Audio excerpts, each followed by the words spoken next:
अब ऐसे में उपेंद्र कुशवाहा कौन सी ताकत से बाहर जाकर एनडीए के तबाही मचाने की कोशिश करेंगे? देखिए, लेकिन ये जानते हैं कि बहुत अगर काम बिगाड़ेंगे तो भाजपा कोई वैकल्पिक रास्ते पर चल पड़ेगी। तो मांझी जी की अपनी ही लड़ाई है। वो लगातार जिस गठबंधन में भी रहे हों उसकी दुहाई यही देते हैं कि उनको वहां सम्मान नहीं मिला है। दोनों एक दूसरे का सहारा बनकर किसी तरीके से बैतरनी पार जरूर करेंगे, लेकिन दोनों के पास अपने दम पर अब बैतरनी पार करने की हिम्मत नहीं रह गई है। नोरमा ग्रुप, जो सोचता है वो करता है। आपके अपने सपनों का आशियाना। नमस्कार, भारत लाइव देख रहे हैं आप। देखिए, एनडीए में सीट समझौते को लेकर कई राउंड में बैठकें हो चुकी हैं। कोई रास्ता निकलता नजर नहीं आ रहा है। जदयू अपने स्टैंड से पीछे नहीं हट रही है, वो बड़े भाई की भूमिका चाहती है। भाजपा भले नीतीश कुमार को मुख्यमंत्री बनाने के लिए राजी हो परिस्थितियों के कारण, लेकिन वो चाहती है कि इस बार चुनाव में जिस तरीके से सारी तैयारी और एक लीडिंग टीम की तरह वो काम कर रही है, उसी तरह से उसे बड़े भाई की भूमिका भी मिले। चिराग पासवान भी जानते हैं कि उनको भाजपा सस्ते में निपटाना चाहती है, एनडीए उन्हें सस्ते में निपटाना चाहता है, तो वो भी अड़े हुए हैं अपने डिमांड्स को लेकर। इनफैक्ट उन्होंने तो भाव बढ़ा दिया है। एक तरीके से सीटों के बाद उन्होंने अब मुख्यमंत्री की कुर्सी पर भी दाव डाल दिया है। तो ये आखिर हो क्यों रहा है? अगर हम बाकी बचे दलों की तरफ भी देखते हैं तो मांझी जी की अपनी ही लड़ाई है। वो लगातार जिस गठबंधन में भी रहे हों उसकी दुहाई यही देते हैं कि उनको वहां सम्मान नहीं मिला है। अब रही बात एकमात्र दल जो बचे हुए हैं उपेंद्र कुशवाहा, इन्हें भी भाव बहुत मिल नहीं रहा है। प्रयास बहुत किया, विभिन्न मुद्दों पर सरकार से भी अड़ने की कोशिश की, लेकिन ये जानते हैं कि बहुत अगर काम बिगाड़ेंगे तो भाजपा कोई वैकल्पिक रास्ते पर चल पड़ेगी। वैसे भी बिहार में कुशवाहा राजनीति में इस वक्त बहुत सारे उदयमान सूर्य हैं। सम्राट चौधरी खुद ही हैं, भाजपा ने पहले ही उन्हें बना रखा है। तो ऐसे में क्या उपेंद्र कुशवाहा काराकाट की और शाहाबाद की भाजपा की एनडीए की हार को बार बार दिखाकर एनडीए को डरा पाएंगे? देखिए, अगर इसका जवाब आप सीधा हाँ ना में जानना चाहते हैं तो उसका जवाब यही होगा, नहीं। भाजपा बार बार उस जाल में फंसने वाली नहीं है। भाजपा को ये अच्छे से पता है कि कुशवाहा समाज को बहुत ज्यादा टिकट नहीं दिया गया था पिछली बार, इस वजह से भी वो नुकसान हुआ है। पवन सिंह भी एक फैक्टर बन गए थे। खैर, रही बात उपेंद्र कुशवाहा की, तो उपेंद्र कुशवाहा ने अभी हाल ही में अपने सारे कार्यकर्ताओं के साथ, दिग्गज नेताओं के साथ एक बैठक की थी वाल्मीकि नगर में, और दबाव बनाने की कोशिश की थी एनडीए पर कि जिस तरीके से उनसे पहले इसी क्षेत्र में आकर वीआईपी के नेता मुकेश सहनी ने अपने कार्यकर्ताओं के समक्ष महागठबंधन में दबाव बनाने के लिए 60 सीटों की डिमांड रखी थी, डिप्टी सीएम की डिमांड रखी थी। कई जो डिमांड्स उनकी हैं उनको सार्वजनिक उन्होंने किया था। तो उसी तरीके से इन्होंने भी ये कार्यक्रम किया और दबाव बनाने की कोशिश की। सच बात यह है कि उसके अगले दिन ही एक बड़ी डिमांड उनकी पूरी हो गई। जातीय गणना को लेकर वो मांग उन्होंने अपनी मांगों में रखा था और नरेंद्र मोदी जी ने वो मान लिया। लेकिन ये सब जानते हैं कि इस वक्त लड़ाई इन बिंदुओं पर नहीं बल्कि सीटों के समझौते पर है। ज्यादा से ज्यादा सीटें लेनी है, ज्यादा से ज्यादा लोगों को लड़ाना है। मैंने आपको पूर्व में भी कहा कि उपेंद्र कुशवाहा के आसपास एक तगड़ा पॉलिटिकल डेप्थ चल रहा है। 10-15 लोग ऐसे हैं जिनको चुनाव लड़ाना ही लड़ना है। जो पूर्व में साथ थे उनको, उनमें से भी कुछ लोग जो रह गए हैं उनको भी लड़ाना जरूरी है। ऐसे लोगों का मैंने आपको नाम बताया भी था। जितेंद्र नाथ हैं, माधव आनंद हैं, नरेंद्र मिश्रा हैं, मदन चौधरी हैं जो प्रदेश अध्यक्ष भी उनके हैं, फिर रामेश्वर महतो हैं जो उस पार्टी से इस पार्टी में आए हैं। कई और भी नेता हैं जो चुनाव लड़ने के इच्छुक हैं, इस पार्टी से लगातार जुड़े रहे हैं, उपेंद्र कुशवाहा के मजबूत सिपाही के तौर पर रहे भी हैं। तो कैसे होगा? जो खबरें आ रही हैं वो 5-6 सीटों की ही हैं, जो कि बहुत कम है। इनफैक्ट आरएलएम के लोग तो मानेंगे भी नहीं इस पर, लेकिन सच्चाई यही है कि जो चर्चाएं दिल्ली और मुंबई में हो रही हैं, और देखिए जब भी हमने इस पार्टी को लेकर कोई खबर आपको दी है तो अक्सर वो उस खबर सही ही हुई है। अब रही बात कहीं ना कहीं इनके मंत्री बनने की, तो उसकी संभावनाएं थी, लेकिन अब ऐसा समय आ गया जिस वक्त ये कह देना कि मंत्रिमंडल विस्तार हो जाएगा आने वाले महीने में, ये संभव नहीं लग रहा है। हालांकि इसकी संभावनाएं थी, कि अप्रैल के बाद मई जून जुलाई किसी वक्त मंत्रिमंडल विस्तार हो जाए केंद्र में और उसमें इनको मौका मिल जाए, लेकिन अब ऐसा होता नजर नहीं आ रहा है। तो क्या होगा? देखिए, इसी क्या होगा का जवाब पॉलिटिकल देने के लिए और कुछ हद तक अगर आपके हिसाब से कुछ नहीं आ रहा है, या मान लीजिए जिस पेड़ को आप, जिस आम पर आप निशाना बिठा रहे हैं नहीं लग रहा है, तो पेड़ ही हिला दिया जाता है, शायद गिर जाए। इसी कड़ी में इनकी मुलाकात नीतीश कुमार से हुई थी। उपेंद्र कुशवाहा नीतीश कुमार से मिलने गए थे, हमने आपको तस्वीर दिखाई हुई थी, मैं एक बार फिर दिखा देता हूँ। इस बैठक को देखकर, इस मुलाकात को देखकर कई लोग चौंक गए। देखिए, जो पॉलिटिकल हैं वो चौंकेंगे, इसका कारण है जो नॉन पॉलिटिकल लोग हैं वो ये मानकर चलेंगे कि ये तो एक नॉर्मल मुलाकात है, दोनों गठबंधनों के सदस्य हैं एक ही गठबंधन के, तो मुलाकात क्यों नहीं हो। देखिए, कटुता बहुत तगड़ी हो गई थी। नीतीश कुमार पर बहुत सारे आरोप लगाते हुए नीतीश कुमार की पार्टी छोड़कर एक नई पार्टी उन्होंने बनाई और नीतीश के रडार पर आ गए थे। नीतीश भी उनके रडार पर थे, लगातार नीतीश कुमार पर हमला वो कर रहे थे।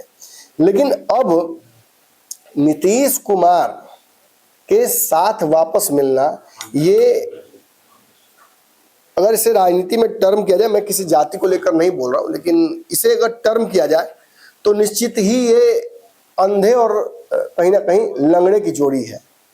दोनों एक दूसरे का सहारा बनकर किसी तरीके से बैतरनी पार जरूर करेंगे, लेकिन दोनों के पास अपने दम पर अब बैतरनी पार करने की हिम्मत नहीं रह गई है।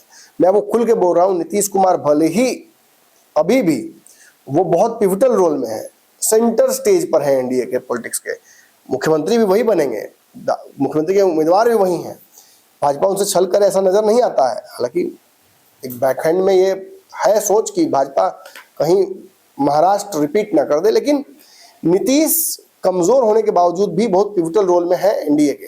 लेकिन स्थिति कंप्रोमाइजिंग हुई है, कमजोर हुए हैं, और ऐसे में जब जब नीतीश कमजोर हुए हैं तो लव कुश उनके लिए एक बड़ा हथियार बना है।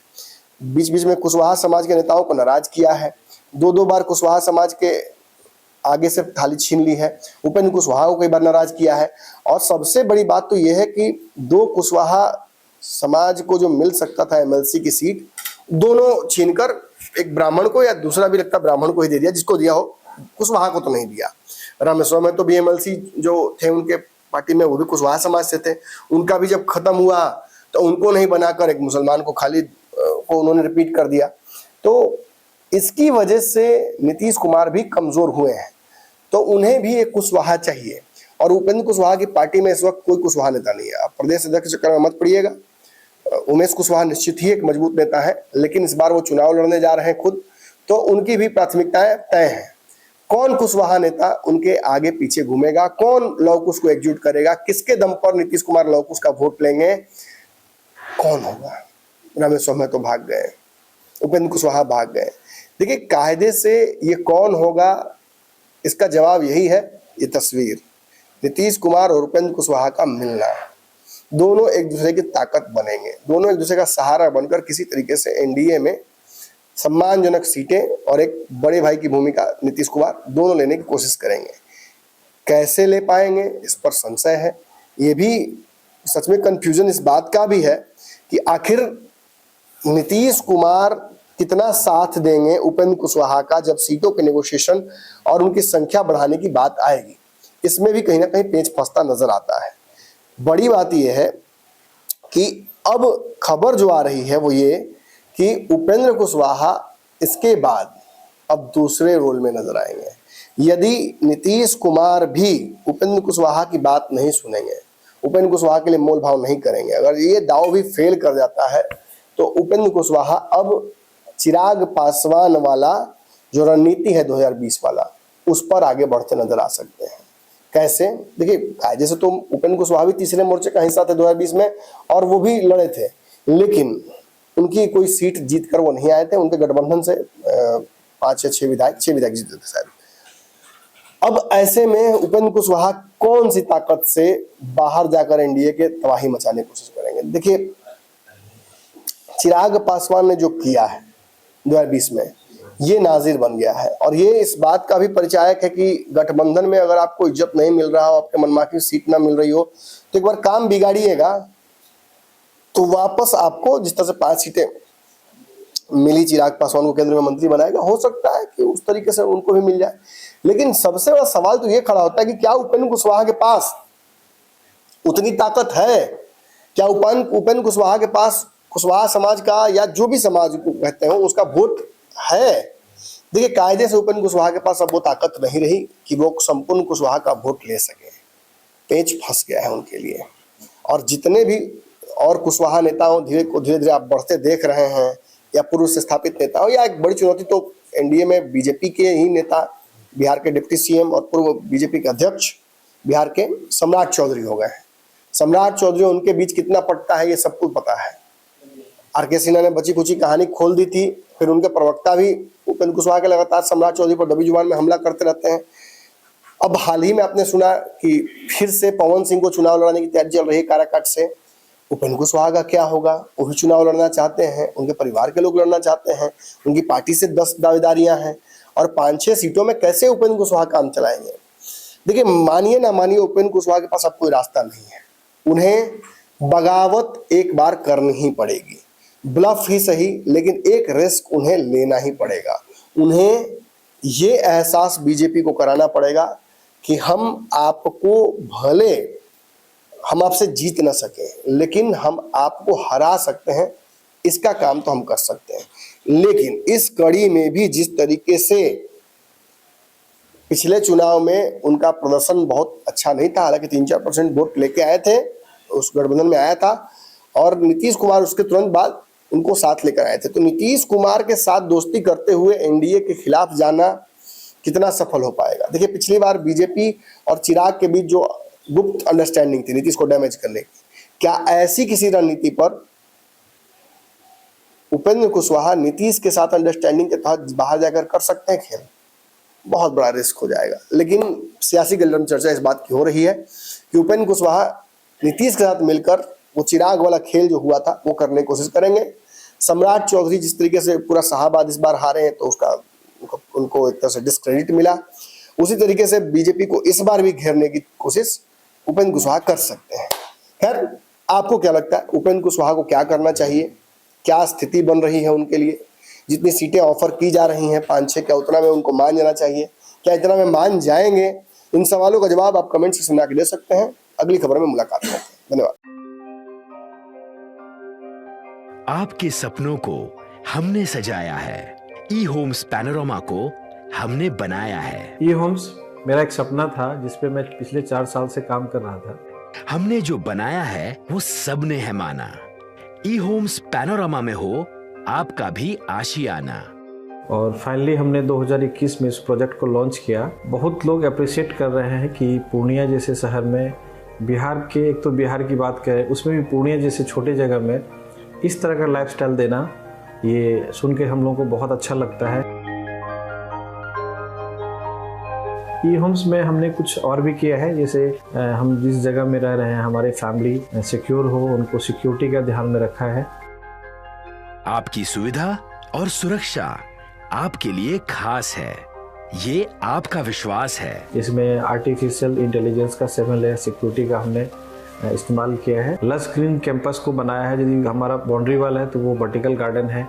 ये जितनी भी फैसिलिटी होता है एक इंटरनेशनल टाउनशिप में ई होम्स है, ये हम लोग विश्वास नहीं कर पा रहे हैं। जो भी हमारे मित्र दोस्त या जो भी हमारे बाहर आते हैं, तो हम लोगों को बहुत अच्छा सुनने को मिलता है और बहुत अच्छा क्रेडिट मिल रहा है। वो सारा हमने सिर्फ एक बिल्डिंग नहीं बनाया, हमें एक बहुत अच्छा लाइफस्टाइल दिया ई होम्स में, और मेरा एक सपना था जिसको मैं आज फुलफिल होते हुए देख पा रहा हूँ। ये आपका आवास है। ई होम्स पैनोरमा में अब आपका निवास है।